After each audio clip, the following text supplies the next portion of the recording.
Alexander the Great died in Babylon at age 32. His generals immediately splintered his massive territory into rival kingdoms, kicking off a millennium of fractured borders and religious bloodshed. But let's rewind the clock to June 323 BC. Alexander is lying in Nebuchadnezzar's palace in Babylon, burning with a fever that has been climbing for 10 days. In our history, the fever kills him. In this alternate timeline, his physician abandons the standard Greek practice of balancing humors. Instead, he brews a local Babylonian remedy, willow bark tea. The fever breaks. Alexander opens his eyes on the 12th morning. The massive power vacuum vanishes, and the ancient world, which had been bracing for war, slowly exhales. At age 40, Alexander makes a calculation. He looks at his territory and realizes that empires held together by force require permanent force. The cost of that violence eventually destroys the prize. So he stops marching. To govern this space without constant warfare, he creates an institution called the Council of the Civilizations.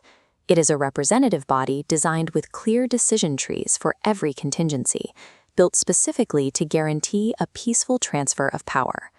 He pairs this with a policy known as the Philosophia. The state guarantees absolute religious and philosophical tolerance. The government cares about philosophical truth, but it refuses to enforce theological correctness.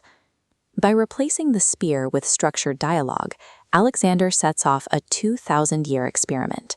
He dares to ask whether conversation can actually prevent a civilization from collapsing. This papyrus is the Harmonia, published in 47 BC. Its argument, every religion describes the same ultimate reality. This legal framework saves a Galilean carpenter named Yeshua. The council overrules Pilate, ruling that preaching new ideas is protected, allowing Yeshua to live to old age. Without a Roman execution, his followers do not build a theology around death and resurrection. Instead, they preserve his teachings as a wisdom tradition centered on divine love and a direct relationship with the cosmos. 6 centuries later, a merchant named Muhammad experiences a profound revelation in the Arabian Peninsula. He does not have to flee persecution or build an army. He travels on the empire's royal road straight to the academies of Alexandria. He presents the Quran to the scholars. It is debated, analyzed, and embraced by millions as the newest complete voice in an ongoing dialogue about the divine. The empire forces competing faiths to share a single intellectual marketplace.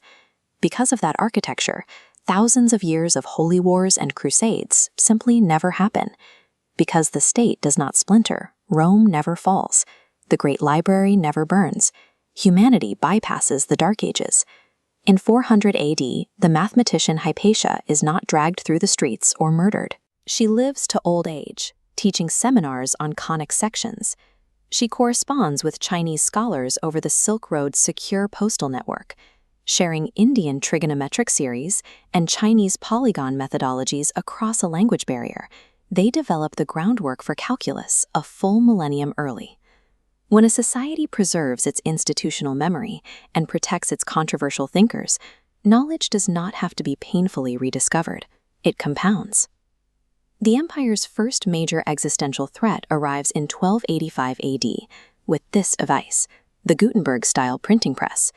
Suddenly, anyone can publish unverified ideas, threatening the highly curated scholarly ecosystem.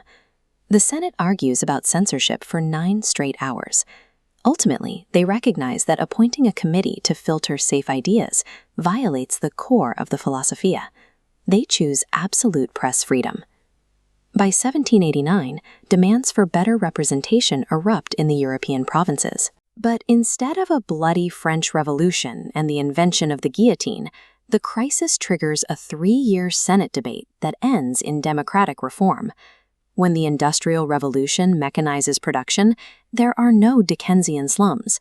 The government enacts strict labor rights immediately, drawing on 2,000 years of legal philosophy about the relationship between the individual and the collective.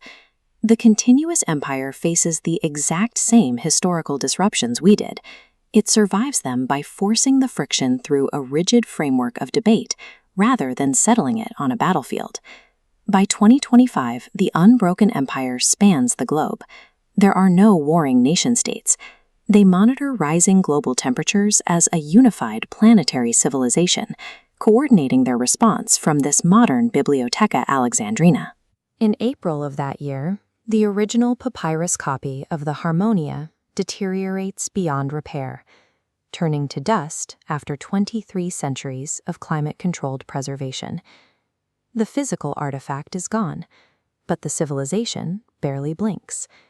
The text was digitized decades ago, and its core ethos has been woven into the DNA of their laws for 2 millennia. Our timeline is defined by division. We build, we destroy, and we drag ourselves out of the rubble to start over. The Unbroken Empire is a mirror. We look into it to decide if we want to keep using our modern tools to conquer one another, or if we are finally ready to sit down and do the hard work of building together.